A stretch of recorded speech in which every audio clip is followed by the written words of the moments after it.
Elisa Goodkind and Lily Mandelbaum are the mother-daughter team behind the enormously popular website Style Like You and What's Underneath. In their new book, True Style is What's Underneath, profiles trend-setting artists and creatives of all types, ages, body types, races, and genders to explain how embracing self-expression and self-acceptance are the most important means of achieving personal style. And they join us now. Ladies, good morning and welcome. Hi, thank you for having us. So where did the book, the idea, come from? Well, we've been doing a video series online for like 3 or 4 years called the What's Underneath Project, and it's become like really organically super popular, and we wanted to have a place where all of the different stories of the people that we've interviewed over the years could be together in one place, and something that you could hold on to because it's all the inspiration and empowerment from the videos. We wanted it to be tangible. Yeah. Why is it you think that what you did online struck such a chord with people? Because, well, we have been doing, the book also includes a series called Closets that we had done earlier on, so it's Closets and What's Underneath.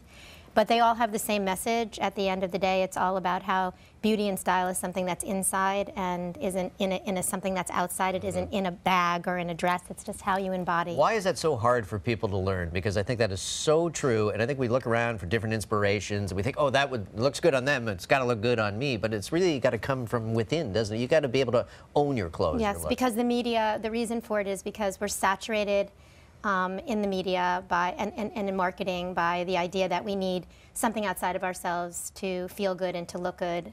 And what we're trying to achieve is, and why we feel it's so popular, is that it's undoing that, and it's getting people to feel as though they can actually be included in the conversation of beauty and style and fashion, and that they won't be excluded from it if they have a comfort in their own skin and accept what's actually very unique and unrepeatable in them.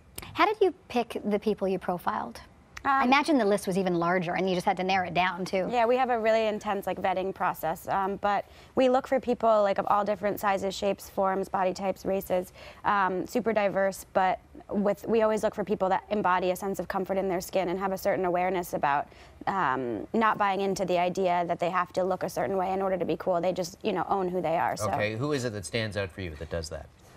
I mean, every single person in our book does that, but like in the mainstream media or something, sure, as an example. Yeah, I mean, I think like Lena Dunham does that. I think We Love Solange, Erykah Badu. You know what's interesting in the book? There were a couple of people who it took others attacking their body for them to figure out, you know what, they actually then went in battle for their body when they got attacked. There was a model who, someone had told her, you know what, if you get your boobs done, you'll get way more work. And now all of a sudden she took that as such a front. She was like, you know what, I gotta defend this. Well, that's a really great point, because among the 7 manifesto points, which are the chapters in the book, which are our experience of the path to self-acceptance based on what we've learned from all of the hundreds of people, even beyond the people that we featured in the book that are on our YouTube channel, is that the struggle is the strength, and that you know, it's not in like a facade, and it's not in something that's a pretend, that it's actually, the beauty is in the messiness and in the struggle of life and in the acceptance of that. And you profile, again, women, what you were saying, who have battled cancer, who have dealt with many other disorders, but they are learning to embrace it, and in fact makes them stronger. Yeah, because we've realized that like what we are drawn to in someone is someone that owns the things that maybe the media or the rest of society would have deemed an imperfection, and they actually recognize that that imperfection or flaw is actually what makes them super unique and unrepeatable, and by owning that, they emanate like an incredible beauty and confidence. Yeah, the strength is in the struggle, isn't it? If you can get there to the other side. Well, Lisa, Lily, thank you so much for coming in. If you are in the Toronto area, Alyssa and Lily will be signing their book at the Indigo at Sherway Gardens tonight, starting at 7 p.m. The book is called True Style is What's Underneath. Thank you so much for coming on. Thanks for having us. Appreciate it, ladies.